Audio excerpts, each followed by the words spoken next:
Bonjour à tous, que vous soyez en distanciel ou en présentiel, bienvenue à la Maison de l'Expatriation. Aujourd'hui, on a une conférence sur la couverture santé expatriation Partir Serein. Alors, comme vous le savez, la Maison de l'Expatriation, c'est un lieu 100% expatriation qui accompagne donc toutes les personnes sur leur projet de départ à l'étranger ou au retour en France.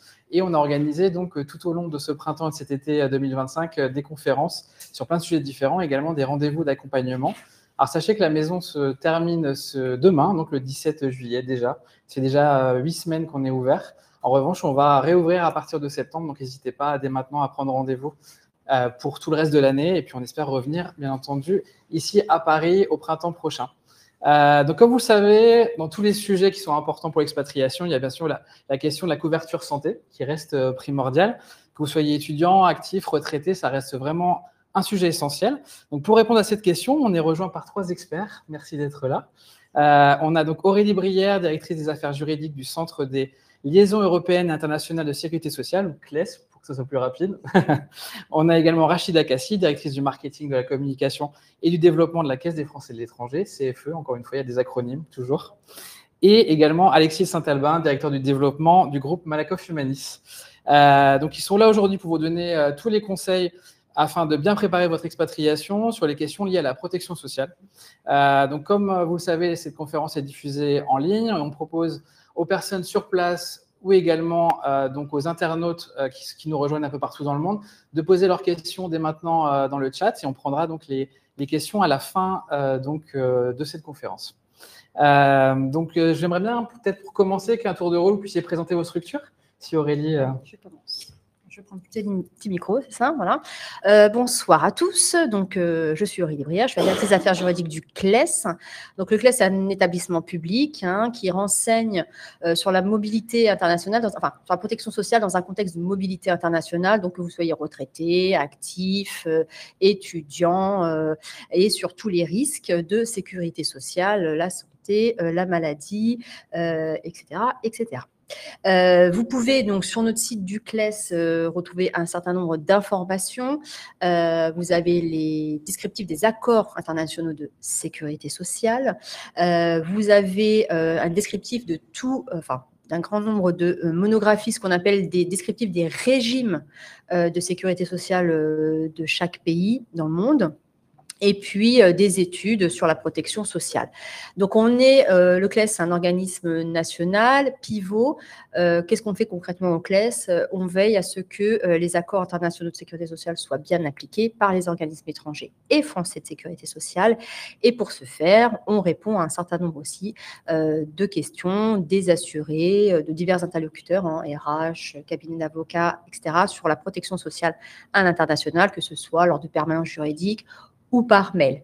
Je le rappelle, c'est très important, on est un établissement public gratuit. Donc, voilà, notre mission d'information est gratuite. Merci beaucoup. Rachida? Oui, alors j'interviens pour la Caisse des Français de l'étranger, donc la CFE. Donc, nous sommes un organisme de sécurité sociale. Notre objectif, c'est d'assurer les Français qui résident à l'étranger, donc partout dans le monde, selon les mêmes principes que la sécurité sociale française.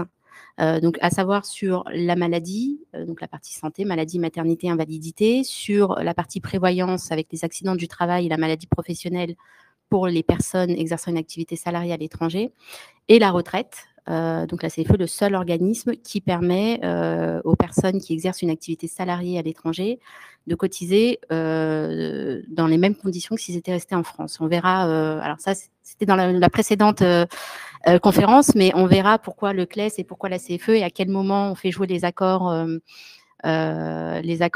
bilatéraux et à quel moment la CFE intervient. Donc voilà, en quelques mots merci sur beaucoup. la CFE. Donc la Sécu des expats. Alexis?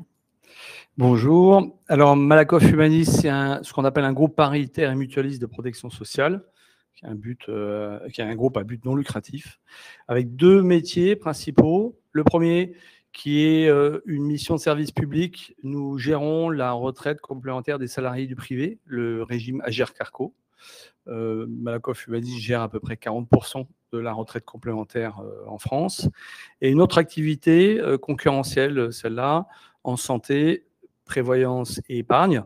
On est premier assureur collectif en santé en France. Et moi, je travaille dans une direction qui propose ces couvertures pour les expatriés. Donc, on parlera plus précisément de la couverture santé et un peu de prévoyance. Merci beaucoup pour ces présentations. On va rentrer dans le vif du sujet et on va parler justement des mesures à prendre en matière de couverture maladie et justement, je dirais, les différences de réglementation dans les différents pays. Est-ce que vous pouvez nous en parler, Aurélie? Alors, oui. Voilà. Donc, avant de commencer, voilà, on a en place des mécanismes qui permettent de vous protéger, plutôt garantir vos droits quand vous passez d'un système de sécurité sociale d'un pays à un autre. Ces mécanismes, ce sont les accords internationaux de sécurité sociale. Vous avez plusieurs accords et il faut avoir en tête 3 grandes zones d'accords, donc l'Union européenne, les accords bilatéraux hors Union européenne que la France a un certain nombre de pays. Et puis, vous avez, comme vous voyez sur la carte, une zone grise. Ce sont les pays encore où il n'y a pas, je dis encore, parce qu'on parle toujours d'une image à un instant T, où il n'y a pas d'accord de sécurité sociale avec ces pays-là. Quand on dit accord de sécurité sociale, c'est qu'on va coordonner des droits de sécurité sociale. C'est ce qui vous permet qu'on garantisse vos droits. Vous partez en expatriation, donc vous allez passer d'un régime de sécurité sociale à un autre. Et en fonction du pays, la couverture est bien différente. Et c'est ce dont on va parler ce soir et tous les 3. Il faut avoir en tête que dans la zone Europe, c'est la zone qui est la plus protectrice, parce qu'elle coordonne tous les risques, notamment celui qui nous intéresse ce soir, la maladie. Dans les zones où il y a un accord bilatéral de sécurité sociale, donc la France a un réseau conventionnel assez élargi, plus de 40 conventions. Malheureusement, toutes les conventions ne prévoient pas une coordination en matière de soins de santé. Il y en a très peu et donc il n'y a pour la plupart pas de couverture, pas de coordination en matière de soins de santé. Et donc, on va expliquer concrètement ce que ça implique. Et puis, vous avez les pays où il n'y a pas de convention. Donc, avant de partir, première question, dans quel pays je vais aller m'expatrier? Et donc, je vais voir si déjà il y a un accord de sécurité sociale, oui ou non. Vous pouvez retrouver sur le site du CLES le descriptif de chaque accord de sécurité sociale et justement du risque coordonné. Est-ce que l'accord prévoit des dispositions en matière de droits soins de santé ou pas?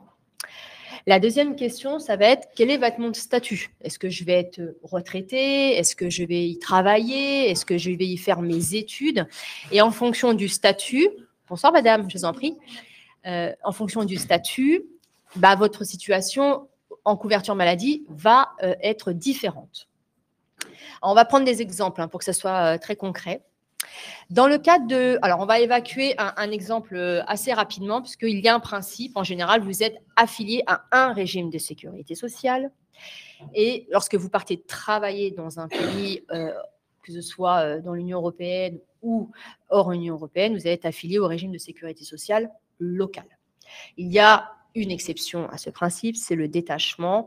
C'est quand vous êtes envoyé par votre employeur pour une mission temporaire dans un pays, vous restez affilié au régime de sécurité sociale comme si vous étiez affilié en France. Voilà. Donc, on évacue le détachement très rapidement. Et on va revenir sur les autres situations, études, travail, retraite et aussi PVT.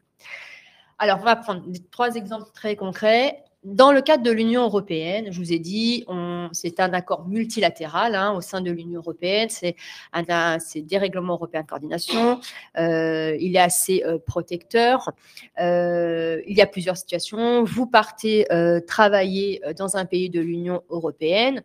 Qu'est-ce qui va se passer? Vous allez être affilié au régime de sécurité sociale local. Vous partez travailler en Allemagne. Je suis affilié au régime de sécurité sociale local allemand, si je remplis les conditions, bien évidemment. Et qu'est-ce que ça implique? C'est que vous n'êtes plus affilié au régime local, au régime de sécurité sociale français. Vous redonnez votre carte vitale. Est-ce que ce régime local allemand, est-ce que selon vous, il est assez protecteur? Est-ce qu'il il vous garantit une couverture santé aussi, celle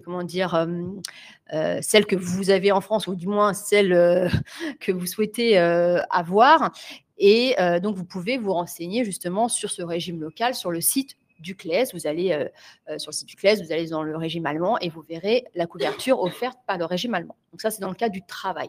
Principe de législation applicable, c'est vous êtes affilié au régime local de là où vous allez travailler. Vous partez en retraite dans le cadre de l'Union européenne. Tout dépend si vous êtes monopensionné, bipensionné. Si vous êtes monopensionné, vous percevez une retraite du régime français. Vous restez affilié au régime de sécurité sociale français. Vous allez vous affilier au régime, enfin, vous allez vous inscrire plutôt au régime local. Vous bénéficierez des soins comme un local offerts par le régime local, mais vous resterez affilié au régime de sécurité sociale. Qu'est-ce que ça veut dire? Ça veut dire que le pays en question vous octroiera des soins pour le compte de la France.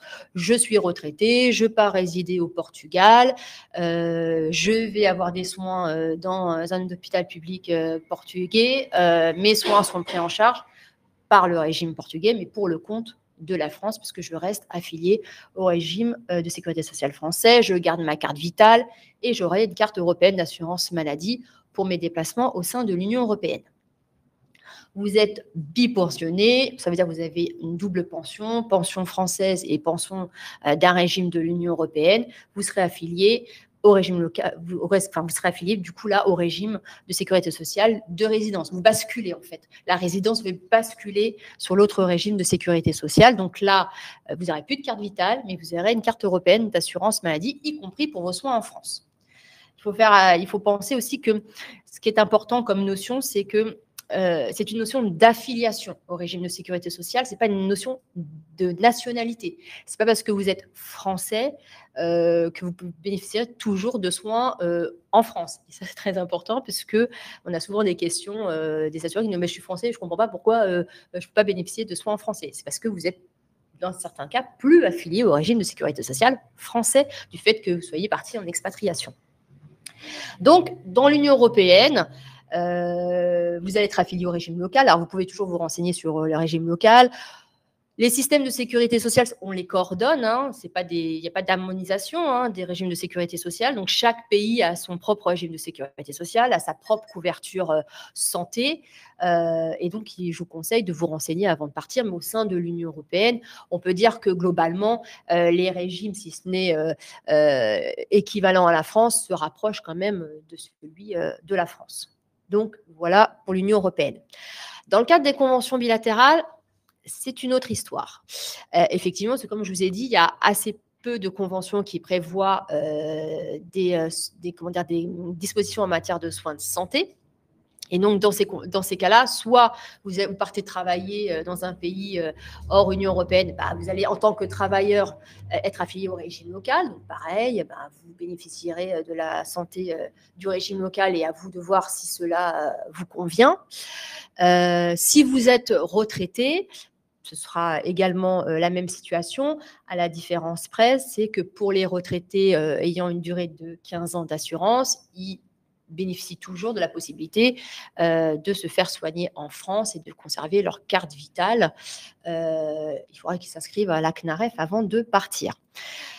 Hors Union européenne, effectivement, là, on ne peut que vous conseiller, de vous renseigner sur le régime local et de deux, effectivement, et c'est là où effectivement mes collègues vont intervenir, c'est de s'assurer volontairement. Pourquoi? Parce que vous l'avez très vite compris, les régimes locaux dans certains pays sont loin d'être équivalents au régime français et donc la couverture maladie n'est pas forcément aussi étendue et importante que celle en France. Et puis, ça dépend où vous partez, dans quel pays. Vous n'allez peut-être pas revenir à chaque fois en France pour vous faire soigner. Si vous avez besoin de vous faire soigner sur place, ça peut être assez problématique selon les soins dont vous avez besoin.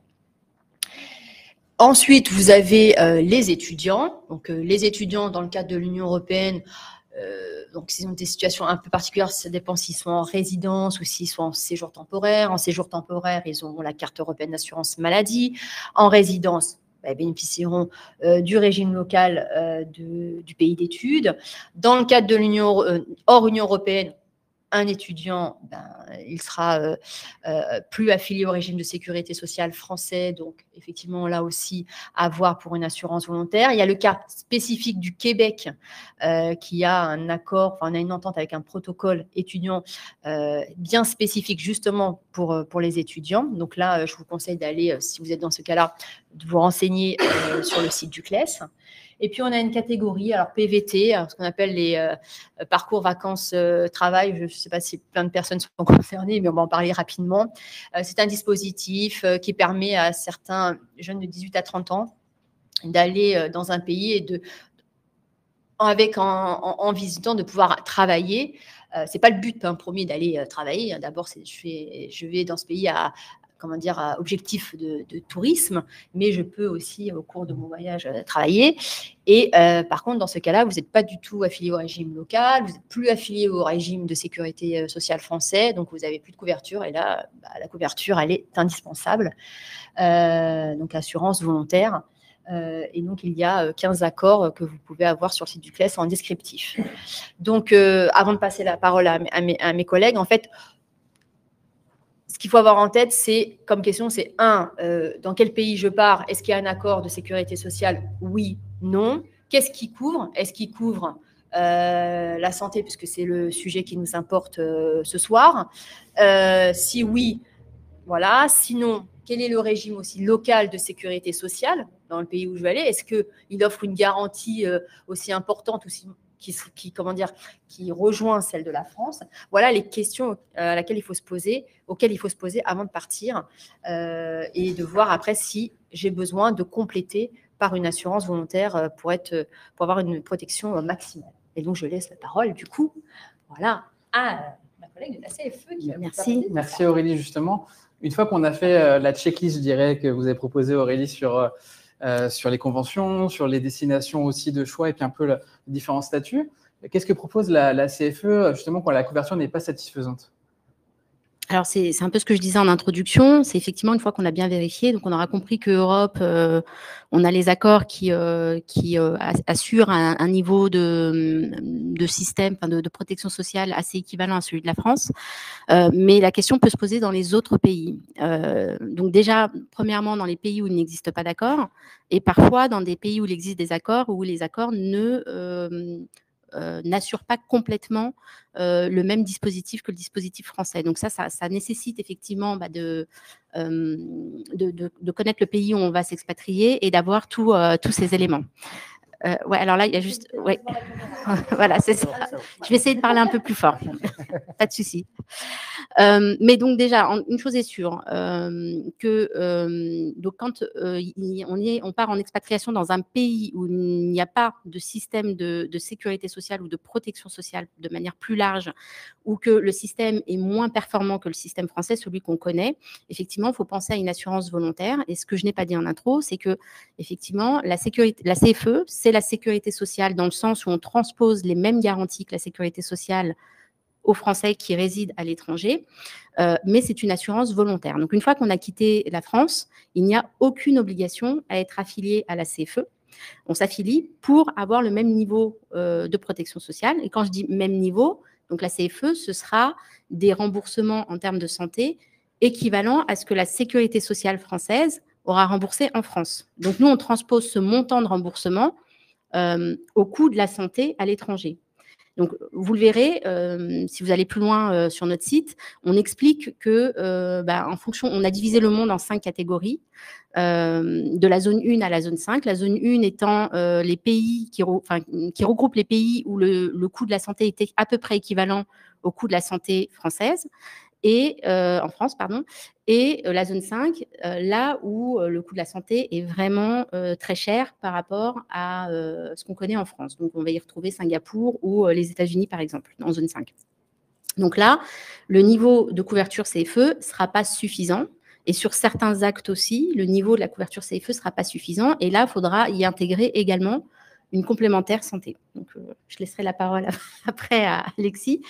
Donc oui, effectivement, donc pour répondre à ta question, Damien, la CFE, oui.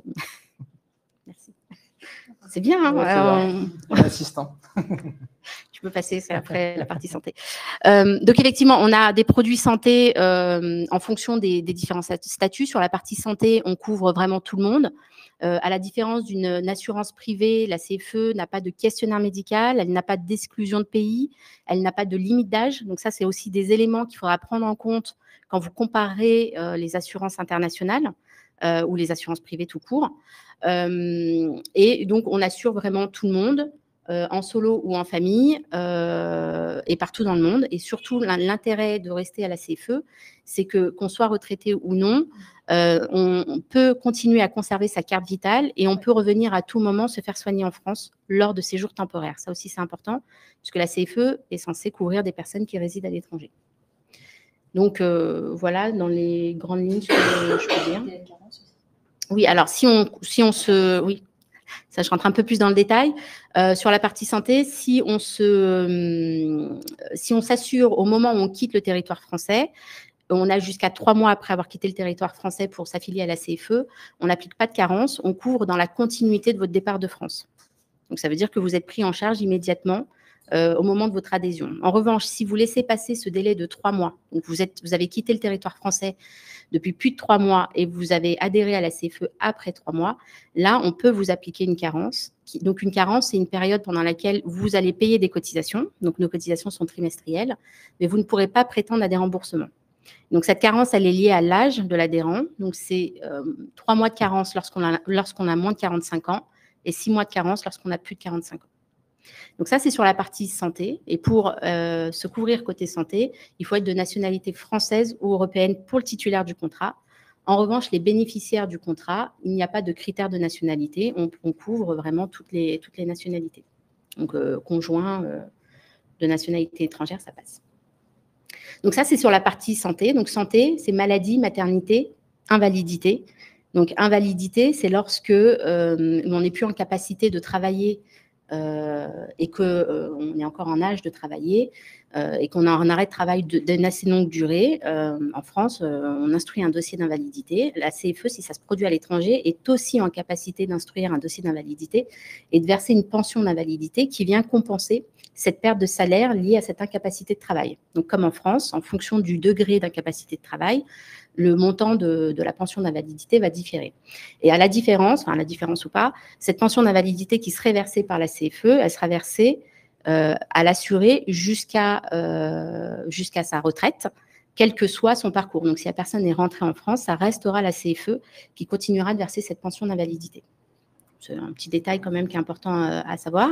Et donc, en autre garantie dont je parlais tout à l'heure, donc j'ai parlé de la santé, il y a les risques professionnels. Donc ça, c'est pour les personnes qui exercent une activité salariée, donc c'est important, salariés, donc qui ont un salaire à la fin du mois à l'étranger, donc peuvent souscrire à l'équivalent de ce qui existe en France. Donc en cas d'accident de travail ou de maladie professionnelle, qui ont eu lieu dans le cadre de l'exercice de l'activité salariée, et qu'il y a une incapacité de travail, donc un arrêt de travail, la CFE va indemniser l'arrêt de travail, donc selon le barème de la sécurité sociale, toujours, et rembourser des soins liés à cet accident de travail ou cette maladie professionnelle, pareil, selon le barème de la sécurité sociale. Voilà. Merci beaucoup, Rachida. Alors justement, pour compléter, une fois justement, là, on a bien compris que la CFE remboursait en fonction des critères de la sécurité sociale. Comment ça se passe justement quand on a des soins qui sont beaucoup plus élevés, beaucoup plus chers? Et en quoi justement Malakoff Humanis peut aider sur cette situation-là? Alors, avant de répondre à ta question, un petit rappel sur ce qui a été dit, parce que ce n'est pas des notions qui sont évidentes. Quand on parle d'expatrié, c'est au sens de la sécurité sociale, c'est-à-dire quelqu'un qui ne cotise plus ou qui n'a plus de droit à la sécurité sociale française, en tout cas lorsqu'il est à l'étranger. Et ce n'est pas le sens expat comme on peut l'entendre, un contrat de travail avec la France, c'est vraiment au sens de la Sécu. Et puis on a parlé des détachés, je rappelle juste, le détaché, c'est quelqu'un qui est salarié en France et qui est envoyé temporairement par son employeur français et étranger. Voilà quand on emploie les termes expatriés, détachés. Je rappelle aussi ce qu'a dit Aurélie tout à l'heure. Dès lors qu'on quitte la France, sauf exception, on n'est plus couvert par le régime français, mais on va être couvert par le régime du pays d'accueil. Qu'on travaille, qu'on fasse des études ou qu'on y passe sa retraite. Là, je parle d'une personne qui va résider ou travailler hors de France. Je ne parle pas de quelqu'un qui va y rester 3 semaines, bien entendu. Et on ne parle pas de séjour temporaire, on parle de résidence sociale, qui se définit par l'endroit où on a sa vie. On vit principalement. Après, il y a des gens qui peuvent être sur plusieurs pays, mais la plupart du temps, il y a un pays dans lequel on vit une grande partie de l'année. Donc là, c'est important de l'avoir en tête. Et on l'a dit, on est habitué en France à avoir une couverture sécu, de bien être couvert à 100%. Voilà. Mais quand vous êtes à l'étranger, ce n'est plus le cas. Avec une exception, on l'a dit aussi tout à l'heure, les pensionnés français, quand ils vont à l'étranger, ils ne seront plus couverts à l'étranger, mais ils resteront couverts par la sécurité sociale lors d'un retour en France, pour les soins uniquement en France. Voilà. Donc, s'il y a un minimum de durée d'assurance dans les régimes en France, au-delà de 15 ans. Donc voilà, je suis étudiant et je vais faire des études au Canada en dehors d'un échange avec la France. J'aurai la couverture canadienne. Je vais travailler à Singapour et je ne suis pas envoyé, détaché par mon employeur. J'aurai la protection sociale et globale de Singapour. Je suis retraité et je vais vivre au Canada. Je reste couvert par la sécurité sociale en France quand je rentre en France et j'ai pas de couverture au Canada parce qu'il n'y a pas de convention qui prévoit une couverture santé. Voilà. Donc nous, on va s'adresser aux personnes qui sont dans ce pays et qui se disent je ne suis pas ou mal couvert. Donc le choix de prendre une couverture volontaire, on l'a un peu dit tout à l'heure, et il dépend de facteurs multiples. Du pays d'expatriation, bien entendu.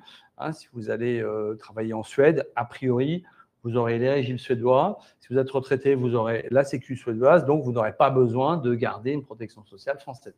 En revanche, si vous allez vous expatrier en Birmanie, non, mauvais pays. Au Bangladesh, je pense que c'est un pays un peu dangereux, il n'y a pas beaucoup de gens qui y vont. Donc si vous allez au Bangladesh, il n'y a pas beaucoup de gens qui y vont, mais pourquoi pas, vous aurez la couverture sociale bengalaise, et donc à vous de voir si ça vous suffit ou pas. Et voilà. Alors, ça va dépendre bien sûr du pays, du système de santé que vous allez retrouver, mais aussi de la présence d'une couverture obligatoire ou pas. Vous avez des pays avec des bons systèmes de santé, mais où vous n'êtes pas couvert, parce que c'est le choix de l'entreprise, parce que c'est facultatif, voilà. Il n'y a pas forcément de système de sécurité sociale qui existe dans un certain nombre de pays.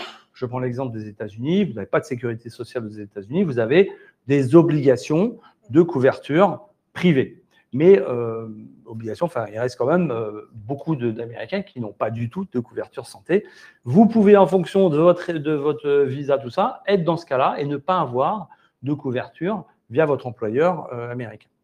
Donc, ça dépend aussi du système qui existe dans le pays dans lequel vous êtes. Bien entendu, ça dépend de vos besoins, voilà, notamment de votre âge, de votre situation familiale. Si vous avez des enfants ou pas, quand on est jeune à 26 ans, on va se dire je serai toujours en bonne santé, je suis tout puissant et je n'ai pas besoin de couverture. Ça ne protège pas d'un accident de moto, malheureusement, mais c'est vrai que statistiquement, il y a moins de chances de tomber malade que quand on est un peu plus âgé.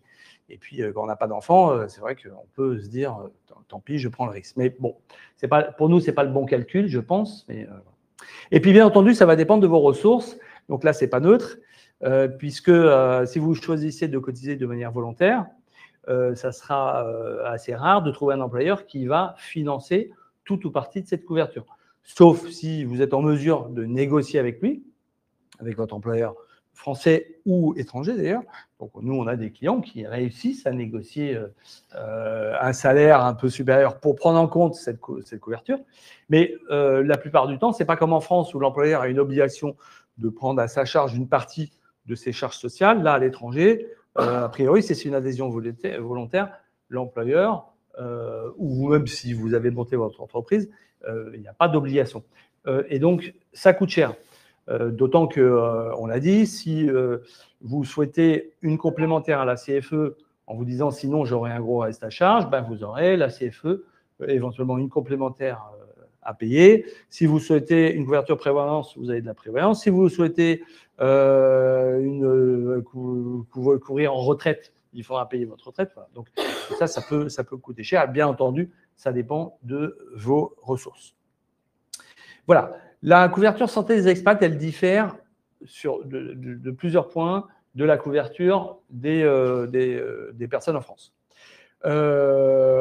En majeure partie, vous allez trouver des assurances qui remboursent 100% des frais réels.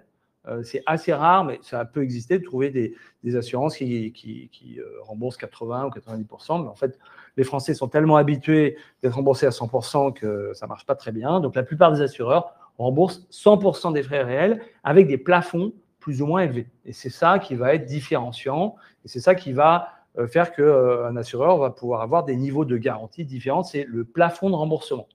Donc, pour vous donner un exemple, vous pouvez avoir une assurance qui va rembourser 100% des frais dans la limite de 30 € pour une visite médicale. Voilà. Et puis, la garantie supérieure, ça va être 100% des frais réels dans la limite de 250 € pour une visite médicale. Puis, évidemment, vous avez tout le reste, la médecine de ville, l'optique, le dentaire. Voilà. Ces niveaux de garantie sont nécessaires pour vous permettre de choisir une couverture adaptée en fonction du pays dans lequel vous allez.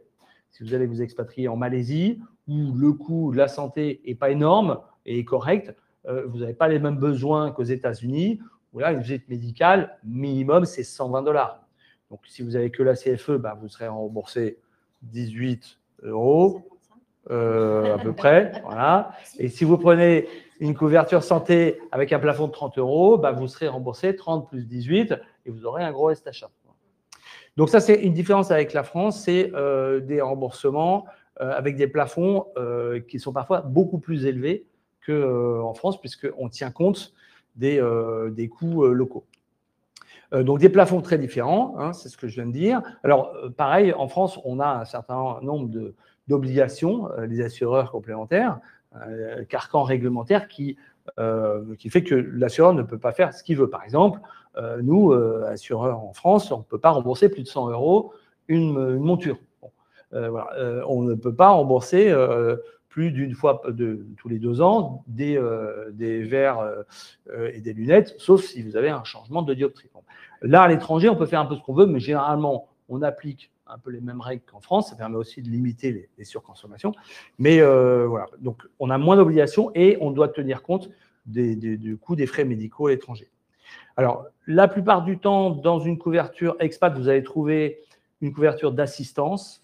L'assistance comprend, la base, c'est le rapatriement ou l'évacuation sanitaire, mais aussi un certain nombre de services qui peuvent être primordiaux quand vous êtes à l'étranger. Par exemple, des prises en charge en cas d'hospitalisation, puisque quand vous êtes en France, vous avez votre carte vitale, vous ne payez pas grand-chose quand vous êtes hospitalisé. Je m'entends vous dire que si vous êtes hospitalisé aux États-Unis, eh ben, vous aurez difficilement la possibilité d'éviter une facture de plusieurs milliers de $.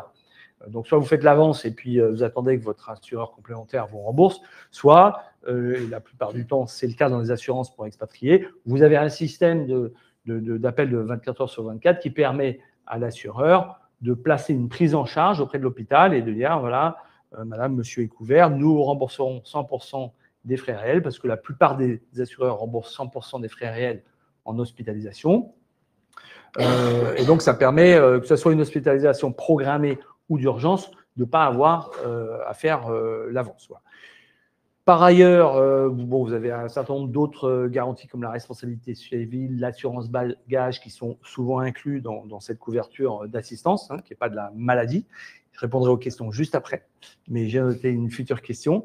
Et un certain nombre de services spécifiques qui tiennent compte de l'éloignement des expatriés. Alors, bien sûr, on va retrouver la téléconsultation, mais ça, on peut l'avoir en France. Je parle de services digitalisés, par exemple, plutôt pour les familles qui ont des enfants qui ont besoin d'orthophonie. On peut proposer des services d'orthophonie à distance. Étant entendu qu'un orthophoniste qui parle une langue étrangère, c'est pas très utile pour un enfant, donc il faut mieux trouver un orthophoniste francophone. Et là, on peut proposer des services à distance avec des praticiens francophones. Monsieur, si vous avez votre question. Un mot qui m'a échappé, bagage, vous avez dit, j'ai pas entendu. Bagage. Assurance bagage. Voilà. Ça, c'est des petites couvertures annexes qui sont généralement incluses dans la couverture d'assistance. Voilà. Pas de problème. Voilà, là on parle de santé. Un petit mot quand même sur un risque qui est très important, qui a peu d'occurrence, mais quand il arrive, ça peut être grave. C'est la prévoyance. Donc, en France, la quasi-totalité des salariés sont couverts puisqu'il existe des obligations conventionnelles. Bon, deux petits mots. La prévoyance, c'est l'arrêt de travail. Donc là, on complète des prestations, des indemnités versées par la CFE qui, elles, vont être limitées en pourcentage de salaire. On va compléter pour vous garantir un salaire de remplacement suffisant, voilà, pendant une certaine période, voire jusqu'en cas d'invalidité, c'est-à-dire jusqu'à l'âge légal de la retraite. Et puis la couverture d'essai, où là, c'est un capital qui est versé à un ayant droit. Donc, bien entendu, c'est plutôt les familles pour lesquelles c'est important de réfléchir à cette prévoyance. Et là, il faut voir ce que propose l'employeur quand on travaille du pays dans lequel on est. Et si ce n'est pas suffisant, là, on peut garder une prévoyance en plus. Voilà. Là encore, tout ça, c'est des frais supplémentaires, des coûts supplémentaires. Donc, je vais faire la conclusion juste après, mais juste un petit tableau. Si je transpose les risques et les organismes de protection sociale en France, vous avez pour la retraite de base, vous avez, en tout cas pour les salariés, vous avez la CNAV et vous pouvez cotiser à la CNAV via la CFE. Vous avez pour la maladie, Rachida en a parlé, toute l'assurance maladie, les indemnités journalières, vous avez la CFE. Pour la retraite complémentaire, vous pouvez, en tant que salarié, cotiser à la retraite complémentaire en tant que salarié expatrié à Malakoff Humanis, puisque nous avons au sein de notre groupe la caisse de retraite complémentaire Agirc-Arrco qui est destinée aux expatriés.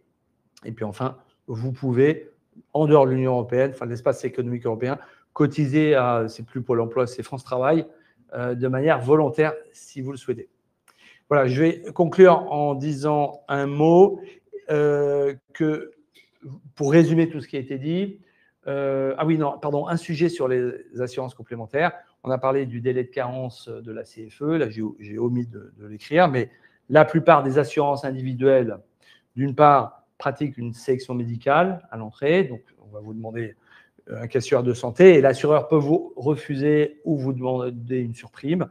Voilà. Et la deuxième chose, c'est qu'il peut aussi y avoir des délais de carence, comme à la CFE, à l'assureur dans l'assurance complémentaire. La règle étant que les gens qui n'avaient pas de couverture avant, pour un assureur, ils vont forcément surconsommer, ils vont forcément aller plus chez le médecin, ça va coûter plus cher. Et donc, on veut éviter ça parce que sinon, ça renchérit les coûts de l'assurance.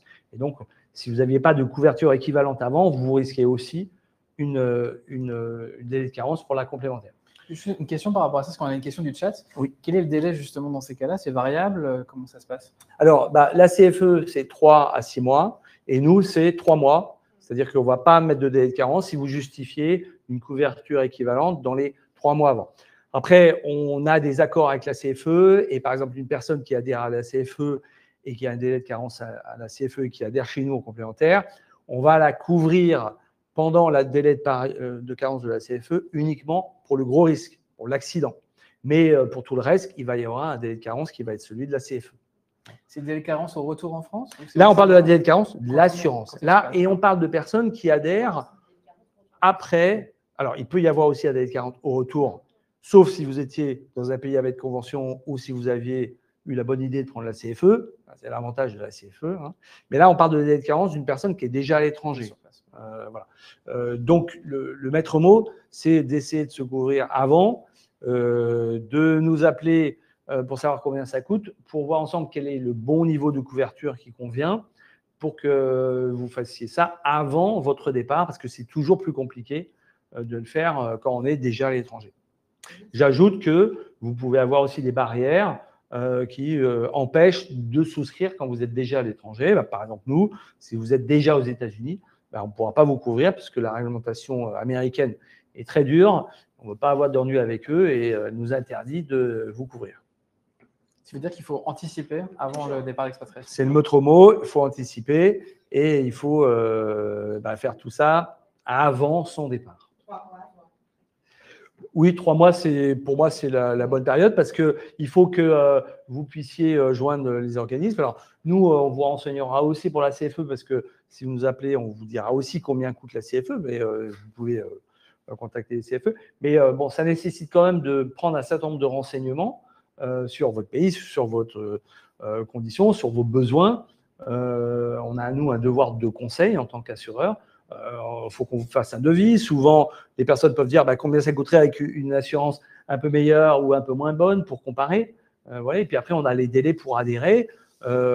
On est soumis à une sélection médicale. On va à l'étranger, donc on a un environnement en tant qu'assureur qui est plus contraint. On demande un peu plus de papier que lors d'une assurance en France. Donc ça peut prendre un peu de temps. Donc il ne faut pas s'y prendre au dernier moment. J'avais une question justement pour les personnes qui souscrivent déjà à Malakoff Humanis en France. Est-ce que le processus est plus rapide ou on repart finalement on repart sur un autre type d'assurance qui n'a rien à voir avec des risques qui sont complètement séparés. Donc malheureusement, ça ne sera pas plus rapide. Et on a souvent la question peut-être juste le micro. Ouais. On a souvent la question de est-ce qu'on peut adhérer avant d'être parti. Oui. Pour la partie CFE, non. En fait, c'est ce que je disais. La CFE a pour vocation à couvrir les personnes qui résident à l'étranger. Donc, tant que vous n'êtes pas parti, alors vous pouvez compléter votre adhésion et faire les démarches effectivement en amont, mais la couverture santé démarrera le jour de votre départ en expatriation. Ça veut dire que le processus doit être anticipé, mais Ouais. le contrat commence au moment de l'expatriation. Au moment de l'expatriation, le jour du départ en fait. D'accord. Ah, oui, pardon. Surtout que vous avez Juste le micro. Surtout que vous avez aussi les démarches auprès de l'assurance maladie. Vous devez déclarer votre changement de résidence. Si vous partez en tant que retraité, par exemple, et que vous avez 15 ans d'assurance, donc vous servez votre carte vitale, mais vous devez vous inscrire au CNAREF, à la Caisse nationale des retraités des Français de l'étranger. Voilà, vous avez quand même un certain nombre de démarches. Et c'est pour ça qu'effectivement, 3 mois est un minimum. Voilà. On parlait justement d'une autre durée. Il y a quelqu'un qui pose une question. À partir de combien de temps on peut considérer que mon séjour n'est plus temporaire à l'étranger? Comment on calcule ça finalement? On considère que vous êtes plus en séjour temporaire dès lors que vous êtes en résidence, ce qu'on disait. Hein. Alors, il faut avoir quand même 2 notions en tête. On ne parle pas de résidence fiscale, hein, on parle de résidence au sens de la sécurité sociale. Hein. Vous pouvez très bien avoir une résidence sécurité sociale et payer vos impôts en France. Hein, c'est pas la même chose. Et la résidence de sécurité sociale, c'est là où vous avez vos centres d'intérêt, le centre de vos attaches. Et en général, quand vous êtes résident de plus de 6 mois, on parle de résidence au sens de la sécurité sociale. Et donc là, vous basculez dans l'autre système de sécurité sociale. Donc là, un complément? Oui, je précise juste que le 6 mois, c'est une manière d'analyser, mais dès le premier jour de votre départ, vous n'êtes plus couvert par la Sécu et dès le premier jour, vous dépendez du pays dans lequel vous êtes. Mais encore une fois, voilà, on n'attend pas 6 mois. Mais c'est vrai que ce 6 mois, c'est pratique parce que c'est un peu le miroir de ce qui se pratique souvent pour la résidence fiscale. Et c'est la même chose pour les retraités qui partiraient, par exemple, plus de 6 mois à l'étranger, mais reviendraient en France et de temps en temps feraient des allers-retours? C'est pareil. À partir du moment où vous avez votre résidence principale hors de France, vous n'avez plus la couverture française. Alors, le retraité qui a les 15 ans de cotisation au système. Mais effectivement, en fait, c'est vraiment cette condition de résidence principale. Forcément, si on vit à l'étranger, on y va on y est tous les jours. On peut très bien faire des allers-retours. Donc, pour les retraités, c'est spécifique. Quoi qu'il arrive, s'ils ont ces 15 ans de cotisation, ils ont les soins en France qui sont pris en charge par la sécurité sociale. Pour les autres, qui ne sont pas retraités, effectivement, le risque en ayant déclaré une résidence principale à l'étranger et n'ayant pas fait toutes ces démarches en France, c'est s'il arrive un pépin, il ne faut pas croire que juste parce qu'on a sa carte vitale qui est active et qu'on a envoyé sa feuille de soins à la sécurité sociale, qu'on va être remboursé. Non, il peut y avoir des recherches qui sont faites et la sécurité sociale est en capacité, si elle a la preuve que la résidence principale est à l'étranger, elle a la capacité de refuser des soins. Et pire, dans le cadre de la lutte contre la fraude, ils peuvent aussi regarder des soins qui ont été faits antérieurement. Et s'ils se rendent compte que ces soins ont été remboursés alors que la personne résidait à l'étranger, qui n'était plus censée être affiliée à la sécurité sociale, ils peuvent rappeler ces remboursements. Donc, on peut devoir rendre l'argent qui a été remboursé par la sécurité sociale. Donc, il ne faut pas jouer avec ça, parce qu'il y a de plus en plus de contrôles qui sont faits. Et donc, on peut très vite être amené dans une situation difficile. On a des questions sur les conjoints suiveurs. Alors, notamment le cas de personnes qui sont soit en couple avec quelqu'un qui est actif et qui eux-mêmes sont l'âge encore de travailler, ou des personnes qui sont avec des retraités et qui sont encore en l'âge de travailler, mais qui ne comptent pas avoir d'activité dans le pays, de nouveau pays de résidence. Comment ça se passe justement pour la partie sécurité sociale? Comment ils peuvent être couverts? Donc, les conjoints, donc tout dépend effectivement. Si c'est un conjoint qui suit un actif, il va être considéré comme membre de la famille. Mais là, on va effectivement appliquer les différents accords internationaux de sécurité sociale. Et s'il va dans un pays hors convention, donc on tombe toujours sur les mêmes principes que tout à l'heure. Pour le retraité, il sera en conjoint membre de la famille également. Et on retombe toujours sur la même question que tout à l'heure sur les accords de sécurité sociale, l'Union européenne, hors accord. Et donc, effectivement, il faut voir aussi côté CFE et côté Malakoff.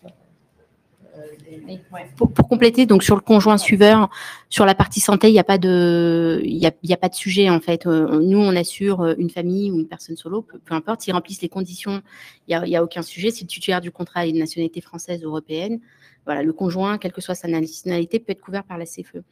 C'est sur la partie retraite où il peut y avoir des conséquences. Ce n'était pas l'objet de la conférence aujourd'hui, mais je vais en toucher 2 mots. Sinon, il y a la conférence.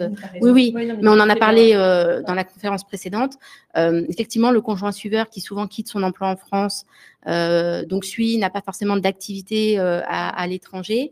Donc, ce conjoint suiveur a la capacité, a la possibilité de continuer à cotiser par le biais de la CFE à l'assurance retraite pour continuer à accumuler des trimestres et à éviter le trou dans sa carrière.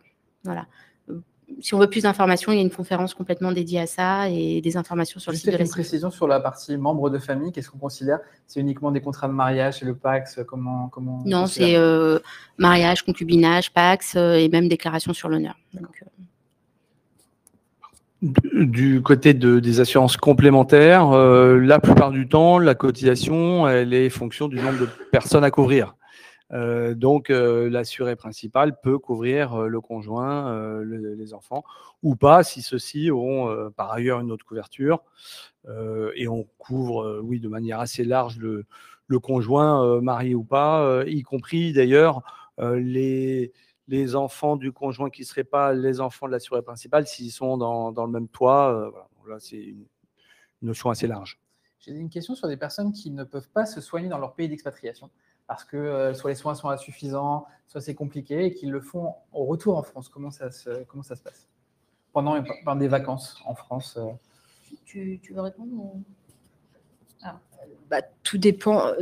À partir du moment où vous êtes parti en expatriation, hors les cas qu'on a évoqués de retraités, vous avez, entre guillemets, vous êtes parti travailler, voilà, vous avez rompu ce lien avec la sécurité sociale française. Donc, vous allez revenir, vous faites soigner en France, mais vous ne serez plus couvert par la sécurité sociale française. Donc, vous allez payer vos soins comme un touriste ou comme une autre personne qui n'est pas couverte par la sécurité sociale française. Sauf... Voilà. Merci pour la transition. Voilà. Sauf si effectivement on a souscrit à la CFE, et c'est ce que je disais aussi en introduction, c'est que la plupart de nos offres incluent également les remboursements en France. Donc c'est tout à fait possible. Et d'ailleurs, pour les personnes qui ont des affections longue durée ou des maladies, c'est super important avant de partir en expatriation de vérifier donc si le médicament qui doit être pris régulièrement existe bien à l'étranger et à quel coût, parce que ça aussi c'est très important. Il peut y avoir des coûts très très très différents. Donc le fait d'être à la CFE, ça permet justement de venir se faire soigner en France. Mais pareil, dans le cadre de séjours temporaires. Donc on ne peut pas passer 1 an en France et se faire soigner en France pendant 1 an, puisque là, au sens de la sécurité sociale, on va estimer que la personne est résidente française, donc doit être affiliée à la sécurité sociale. Donc c'est pendant le cadre des vacances d'été, par exemple. Voilà. C'est lors de séjours. L'idéal, ce serait de moins de 3 mois. Ça peut aller jusqu'à 6 mois, mais du coup, il va falloir des justificatifs si on est sur des remboursements réguliers en France pendant plus de 6 mois, pendant plus de 3 mois, pardon. Très bien. Justement, on avait la question aussi de l'utilité de cette carte vitale que propose la CFE. Comment ça fonctionne? C'est une bonne question. Je précise que donc, la carte vitale ne fonctionne qu'en France. Parce qu'on pourrait croire que c'est une carte vitale internationale parce qu'elle est délivrée par la CFE. Non, non, c'est effectivement dans le cas de lorsqu'on vient se faire soigner en France, on conserve sa carte vitale en étant affilié à la CFE. Et donc, là où les professionnels de santé l'acceptent, en mettant, comme nous en France, en fait, quand on met la carte vitale dans le lecteur, ça évite d'avancer les frais qui correspondent à la part de remboursement de la CFE. Donc, c'est valable pour le retour en France pour des soins. Alors, en fait, au départ, comme on retourne, donc si on part de France, on garde sa carte vitale, on opère juste ce qu'on appelle une mutation. Ça veut dire qu'au niveau de la carte vitale, c'est juste l'organisme de sécurité sociale, c'est la CFE. C'est pour que les professionnels de santé puissent nous envoyer les feuilles de soins à rembourser aux professionnels de santé, puisque c'est plus l'assuré qui est affilié. Et au retour, c'est pareil. Donc, il faut radier son contrat CFE, faire la démarche auprès du centre de sécurité sociale, de son lieu de résidence, pour les prévenir et leur dire « Coucou, je suis revenu, voici mon attestation radiation CFE, pardon ». Et là, on conserve sa carte vitale et pareil, donc on fera une mutation dans l'autre sens. Justement, une précision, quand on part à l'étranger, quelque chose effectivement qu'on ne prend pas forcément en considération, on doit rendre sa carte vitale, elle sera plus active au bout d'un moment. Comment ça fonctionne ? Alors oui, quand on n'est plus affilié au régime de sécurité sociale français, on doit rendre sa carte vitale, hormis les cas de pensionnés qu'on a évoqués, puisque de toute façon, vous serez radié du régime de sécurité sociale et de toute façon, voilà, comme l'a dit Rachida, le médecin va mettre la carte dans le lecteur, il verra très bien que vous êtes radié du régime de sécurité sociale. Donc ça, c'est la carte vitale. Je fais juste un petit focus sur carte européenne d'assurance maladie, puisque souvent, nous, des fois, on a un peu la confusion. La carte européenne d'assurance maladie, c'est pas une carte vitale, hein.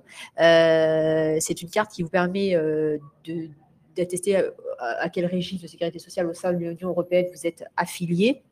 Mais vous pouvez être amené à payer des frais, avancer des frais, y compris si vous présentez votre carte européenne d'assurance maladie, frais que vous ferez rembourser par le régime de sécurité sociale auquel vous êtes affilié. Mais c'est pas une carte vitale. Vous voyez bien, de toute façon, vous n'avez pas de puce sur la carte européenne d'assurance maladie. Donc c'est juste une petite précision. Elle est individuelle et elle est valable dans un temps donné.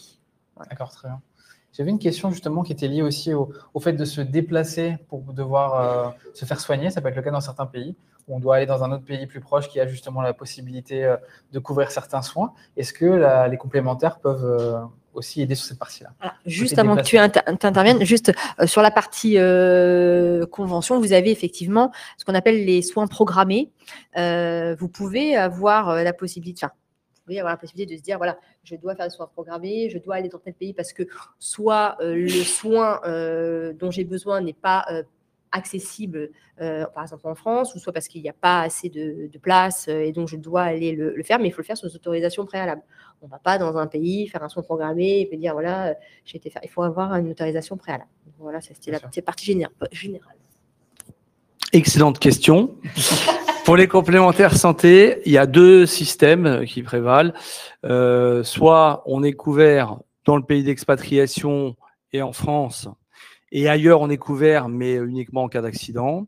Ou alors, c'est ce que nous pratiquons, on est couvert dans une même zone tarifaire, puisque nous, on a des tarifs différents en fonction de la cherté du pays dans lequel on est. Et donc, si je prends un exemple, si je suis dans le pays le plus cher, qui est les États-Unis, il n'y a pas de raison de ne pas être remboursé alors qu'on va au Mexique où les soins sont moins chers. À l'inverse, si je suis au Mexique et je veux soigner mes dents, ça ne sera pas possible aux États-Unis parce que ça va coûter plus cher. On est d'accord que ça ne prend pas en charge le déplacement, par exemple, d'un pays à un autre. Alors, ça ne prend pas en charge en compte, sauf en cas d'urgence et d'évacuation sanitaire, où là, un médecin peut décider d'évacuer vers le pays le plus proche ou la France. C'est de plus en plus rare qu'on rapatrie en France maintenant, puisqu'on va trouver des hôpitaux corrects dans les pays autour. Enfin, si vous êtes en Indonésie, par exemple, et que sur place, il n'y a pas ce qu'il faut, on va plutôt vous évacuer à Singapour ou à Bangkok, plutôt que vous rapatrier en France. Donc là, ça peut être couvert par l'assistance. Mais c'est un choix médical qui sera fait par les équipes médicales de l'assisteur.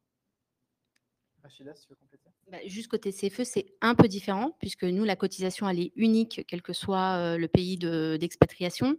Donc, on peut se faire soigner dans n'importe quel pays, sans forcément d'entente préalable, mais ça va dépendre du type d'acte qu'on va réaliser. Et c'est juste que le remboursement sera proratisé en fonction de la zone dans laquelle on va se faire soigner. Donc, si ce n'est pas une zone équivalente en termes de remboursement que son pays de résidence, on sera plus ou moins remboursé en fonction du pays où on va se faire soigner. On a parlé justement des différences de prix d'un pays à un autre. Parfois, on sait qu'aux États-Unis, tout peut être beaucoup plus cher. Comment ça fonctionne pour la partie négociation des coûts justement médicaux? En quoi vous pouvez aider sur cette partie-là? Oui, alors ça c'est un vrai sujet qui concerne plutôt l'hospitalisation généralement, même si bon les États-Unis c'est un système de santé vraiment très particulier. Bon, on va pas s'expliquer dessus, mais en tout cas dans beaucoup de pays dans le monde, dès lors qu'on a une assurance expat, il y a une tendance à l'inflation médicale. Et donc nous on pratique la négociation tarifaire. Alors, il y a deux cas de figure. Soit ce sont des hospitalisations programmées. Et là, nous, on demande à nos assurés de nous demander l'autorisation avant, ce qui nous permet d'abord de vérifier si ce qui a été prescrit est conforme. Dans beaucoup de pays, la santé, c'est un business comme un autre, donc on va rajouter plein de choses inutiles. Donc là, nos médecins peuvent vérifier la qualité de la prescription. Et ensuite, on va aller vers l'hôpital et négocier les tarifs avec l'hôpital quand on peut. Ce n'est pas faisable dans tous les pays, mais c'est faisable dans beaucoup de pays. Et éventuellement, on peut aussi être amené à conseiller un autre hôpital si on sait que l'hôpital qui est pressenti, il est blacklisté parce qu'il a des coûts très élevés, parce qu'il n'a pas de normes internationales. Et là, on peut dire à notre assuré, écoutez, non, on ne vous conseille pas d'aller là. Dernier point, dans toutes les couvertures santé complémentaires, il y a un plafond maximum par an et par personne. Et surtout, il y a un plafond qui est l'habituel et le raisonnable. C'est-à-dire que si on voit que la personne, elle va dans la clinique de luxe de Beverly Hills où ça va coûter 5 fois plus cher que le très bon hôpital privé d'à côté, on pourra être en mesure de lui dire, non, en fait, on ne vous prendra pas en charge parce que là, cette clinique, elle est hors de prix par rapport au raisonnable et l'habituel et on vous conseillera d'aller. Bon, c'est assez rare que ça arrive, mais il y a quand même ce garde-fou. Est-ce que vous êtes là également pour, je parle aussi pour la CFE, conseiller pour trouver des médecins francophones, par exemple, dans des pays où c'est parfois compliqué de... On sait que le côté médical, c'est important de aussi pouvoir s'exprimer dans sa langue parfois. Alors, nous, on peut effectivement fournir des conseils sur un certain nombre de prestataires de santé, que ce soit les médecins ou les hôpitaux. Bon, à vrai dire, quand on s'expatrie, les médecins francophones connus de la communauté française, on les connaît très rapidement.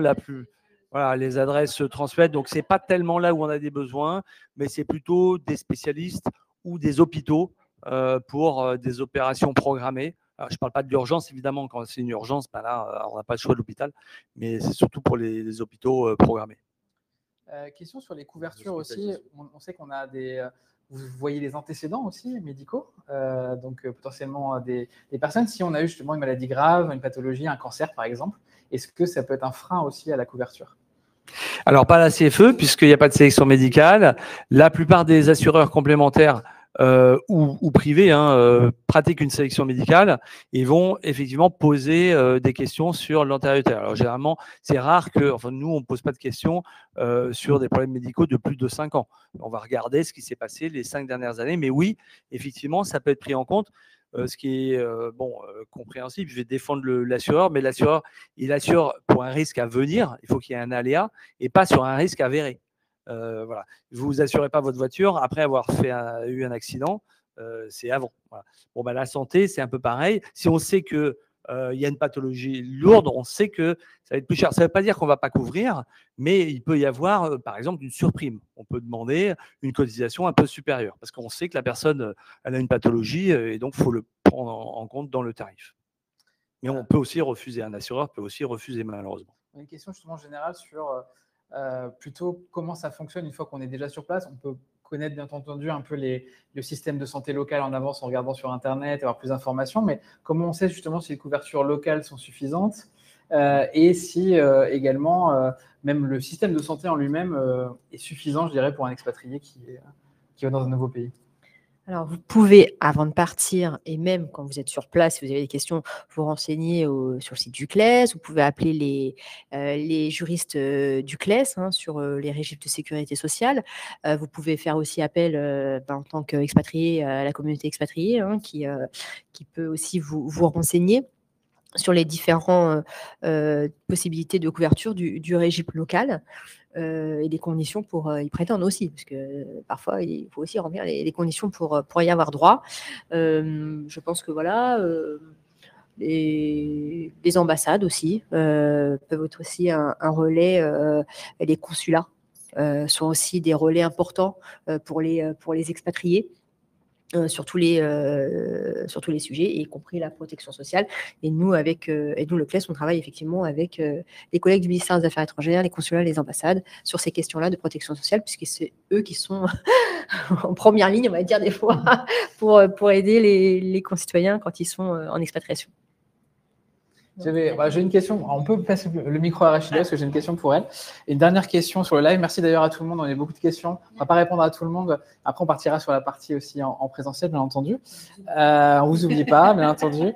Merci d'être venu. Il y a une question aussi sur les. On sait que les parcours d'expatriation peuvent être multiples. On peut passer d'un pays à un autre. Comment ça se passe justement? Si on découvre la CFE dans un pays, on part dans un autre pays, est-ce qu'on doit refaire un contrat? Comment la transition se fait? Non, c'est le principe même de la CFE, c'est on couvre vraiment partout dans le monde. Et la cotisation ne dépend pas du pays dans lequel on va résider. C'est bien qu'on ait l'information, parce que dans certains pays, on peut avoir des services qu'on n'offre pas dans d'autres pays, mais ça, c'est vraiment à la marge. Donc, c'est bien juste de nous le dire. Et ce qu'il faut juste savoir ou se renseigner un peu en amont, c'est que les remboursements, par contre, eux, peuvent différer. Sur la complémentaire, je l'ai dit tout à l'heure, c'est un peu différent puisqu'il peut y avoir un tarif qui dépend du pays le niveau de couverture peut être adapté dans un pays et pas dans un autre. Donc, si on va dans un pays plus cher, oui, enfin, dans tous les cas, il faut prévenir son assureur complémentaire pour que le contrat soit mis à jour et voir s'il faut bouger ou pas le niveau de couverture. Ça ne sert peut-être à rien de garder une couverture très élevée si on va dans un pays moins cher et à l'inverse, peut-être prendre un niveau au-dessus si elle n'est pas suffisante pour le futur pays. Est-ce qu'on imagine aussi une anticipation de 3 mois, comme on a évoqué pour le début d'un contrat, ou ça peut être plus rapide dans le cas d'une expatriation d'un pays à un autre? Ça peut être plus rapide, mais bon, vaut mieux s'y prendre en avance pour avoir un devis, pour discuter, pour tout ça. Côté CFE, non, ça peut être fait au moment où on déménage. Mais ce que je voulais ajouter, ma réponse n'a peut-être pas été assez complète, c'est qu'il ne faut pas oublier que quand on déménage, on a fait le choix de la CFE à un moment donné, à un instant T, parce qu'on est parti dans tel pays et que c'était très certainement un pays où il n'y avait pas de convention, où il n'y avait pas de système de protection sociale. C'est pour ça que je complète. Mais on peut très bien partir dans un pays où le niveau de couverture est suffisant. Là, il y a quand même un point de vigilance à avoir et là, il faut peut-être contacter la CFE parce qu'il n'y a peut-être pas utilité à cotiser à la CFE parce que on l'a dit, la CFE est une assurance volontaire, donc ça n'exempte pas des cotisations obligatoires locales. Donc, il faut payer la prestation de l'assurance locale et de la CFE en plus si on veut avoir tous les avantages de la CFE. Mais par contre, le jour où on radie de la CFE et qu'on n'est pas rentré en France, si on souhaite souscrire à la CFE, qu'on a quitté la France depuis plus de 3 mois, le délai de carence, il est plus de 3 ou de 6 mois. Si on réadhère à la CFE, il est d'1 an. Donc, avant de radier son contrat CFE, il faut vraiment que le pays où on va résider offre toutes les garanties et tout le même niveau de protection sociale qu'en France et surtout qu'on ait un peu de visibilité sur le pays d'après. Est-ce que c'est mon dernier pays? Est-ce que derrière, je vais repartir dans un pays où il n'y a pas de système de protection sociale? Et là, il faudra s'y prendre bien avant parce qu'il y aura une carence d'1 an. Très bien. On va finir la partie live.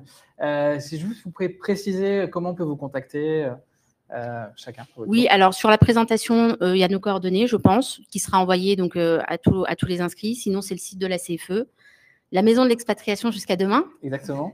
Et sinon, après en distanciel. Et comme on l'a dit, je pense que c'est important aussi de poser la question à la communauté de Français qui est déjà installée, qui peuvent déjà vous faire gagner du temps sur où aller chercher les informations. Si vous voulez compléter.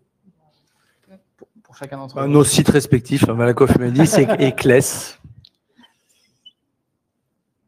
Et pareil, le CLES Et puis, vous avez aussi, on n'en parle pas, mais voilà, on va en parler. Vous avez aussi, pour les expatriés, le guide de l'expatriation du ministère des Affaires étrangères. Vous pouvez voir aussi un certain nombre d'informations importantes quand vous partez en expatriation sur le pays aussi, les conditions géopolitiques, etc. Et vous avez aussi pas mal d'informations sur le ministère des Affaires étrangères en fonction du pays où vous allez. Très bien, merci beaucoup à tous. Et puis, n'hésitez pas à vous rendre sur le site de la Maison de l'Expatriation. On a également sur notre chaîne YouTube beaucoup de conférences, dont la dernière qu'on a fait ensemble aussi sur la partie retraite, qui pourra compléter aussi la conférence de ce soir.